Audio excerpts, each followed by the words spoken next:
Avec votre permission, on va évoquer aussi le cas de Wagner après la mort de son chef. Allez-y, cabinet. Alors, monsieur Abba, quel avenir, de votre point de vue, pour le groupe para-russe Wagner en Afrique après la mort de son chef Prigojine?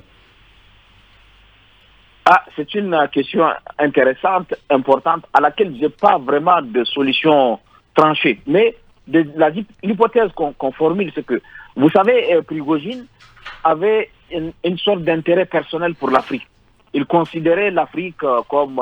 il avait une passion pour l'Afrique et il avait tenu à développer son business en Afrique. Et dans le cadre du développement de ce business, il a tiré des relations presque personnelles avec des élites des pays où il intervient, que ce soit la Centrafrique, que ce soit le Mali, que ce soit le Soudan. Dans tous ces pays, il a développé une relation personnelle. Maintenant, il y a une vraie incertitude sur ceux qui vont lui succéder. Est-ce qu'ils vont maintenir l'Afrique au sommet de l'agenda de Wagner? Est-ce que ça va être leur priorité comme Prigojine? Est-ce que ça ne va pas être cela?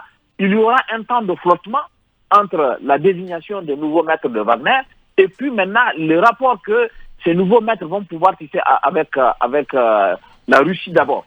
Et en fonction du type de rapport qu'ils vont tisser avec la Russie, on verra bien si Wagner passe, comme a dit Poutine, sous le pavillon de la Russie et tous les Wagneriens, tous les soldats de Wagner qui sont en Afrique deviendraient des coopérants bilatéraux de la Russie au lieu d'être les hommes de Wagner. Donc tout ça, ce sont des incertitudes. Maintenant, ce qui me semble pour moi la conséquence première, c'est que l'agenda de progression de Wagner sur le continent africain va prendre un coup. Il va prendre un coup, forcément. Attendre de voir comment ça va évoluer avant de décider s'ils vont conquérir de nouveaux territoires ou s'ils vont avoir de nouveaux liens avec de nouveaux pays.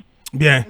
Dernière question. Wagner, l'Afrique, c'est aussi une sorte de débouché parce que c'est du business. Il y a des pays où on dit que Wagner est impliqué même dans l'extraction de l'or.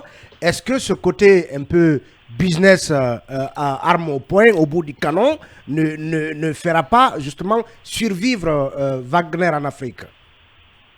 Ah oui, non, l'Afrique est dans le rapport qu'il y avait entre Wagner et la Russie avant la rébellion avortée de Prigojine contre Poutine, il y avait cette dimension que l'argument de Wagner, ce qui lui faisait son poids auprès de la Russie, c'est tout ce qu'elle apportait de l'Afrique, notamment l'accès aux minéraux, aux matières premières qui étaient revendues, et puis l'influence que ça a donné que, par exemple, des pays qui étaient proches de Wagner soutenaient la Russie dans son différend avec l'Occident sur la guerre en Ukraine.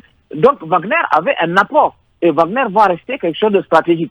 Maintenant, Moscou peut vouloir absorber Wagner et puis continuer cette exploitation, mais dans un cadre non plus entre les États et Wagner, mais entre les États et la Fédération de Russie et l'État russe.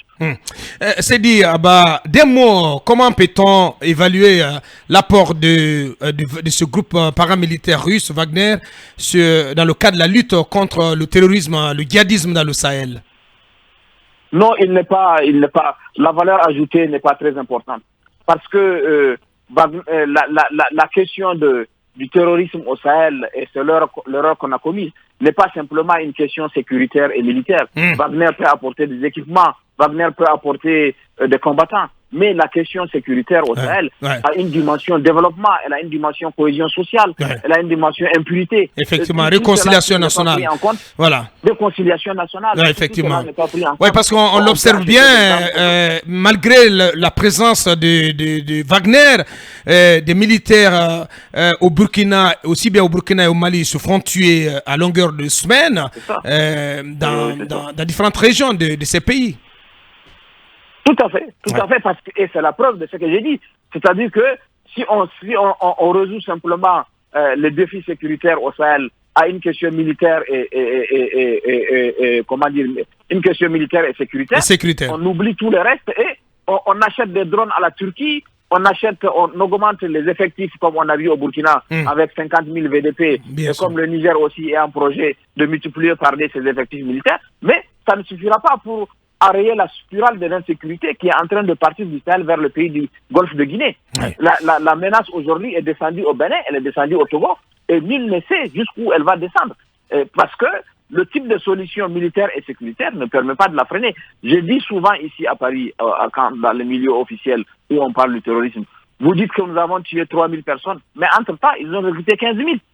Donc, ça veut dire que le problème n'est pas d'éliminer 2 ou 3 000, alors que le contexte sécuritaire et le type de solution qu'on amène fait qu'ils pourront continuer à recruter. Si on ne résout pas la question du chômage des jeunes, de leur employabilité, ça veut dire que ces jeunes pourront continuer à être recrutés. Et même si on tue 200, ils vont recruter 600. Donc, il faut absolument intégrer la solution, les aspects non militaires et sécuritaires dans la solution, dans le nouveau paradigme. Et comme ça, on peut avoir une solution qui va être beaucoup plus efficace que celle qu'on a expérimentée maintenant et empêcher que l'agenda des terroristes prospère, celui de porter la menace du Sahel vers le pays du Golfe de Guinée. Bien, peut-être avant de vous laisser partir,